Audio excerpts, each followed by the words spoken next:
Here we are, the end of October, and you can see raspberry season is over. Or is it? We are definitely at the end of raspberry season, but there are one or two left behind that will ripen up over the next couple days. Yummy. So I thank you, Mr. Raspberry Patch, for providing my family and I with tons and tons of raspberries this year. We look forward to seeing you in the spring.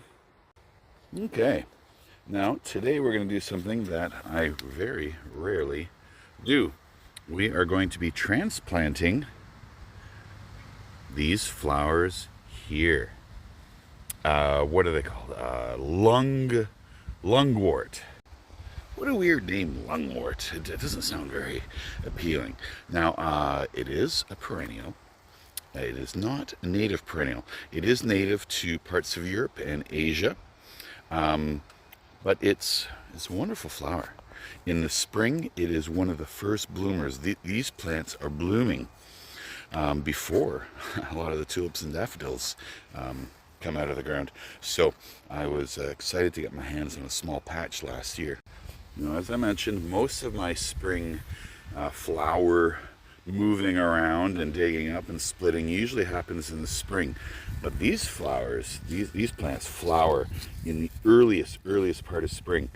And so it's really hard to get in and transplant them at that time. So last fall I went to a place where I knew a friend of mine had some of these, and I dug them up, and they did wonderfully. They bloomed in the spring, and then they almost look like a hosta throughout the summer with all these little white dots on their leaves. They're very, very pretty.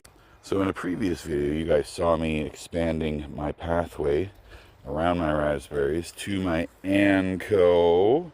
If you don't know what an anaerobic composter is, check it out. Very important to have one of those in your garden. And my plan is to do a little bit more work here, and then maybe add a little step wall here and dig these up and spread them into this area. Okay, I got my wall built. A lot of soil added to lift the level up there. I've dug up my first plant. I chopped the leaves off to make it easier to work with, and as you can see, it looks like I got about 3 or 4 plants here.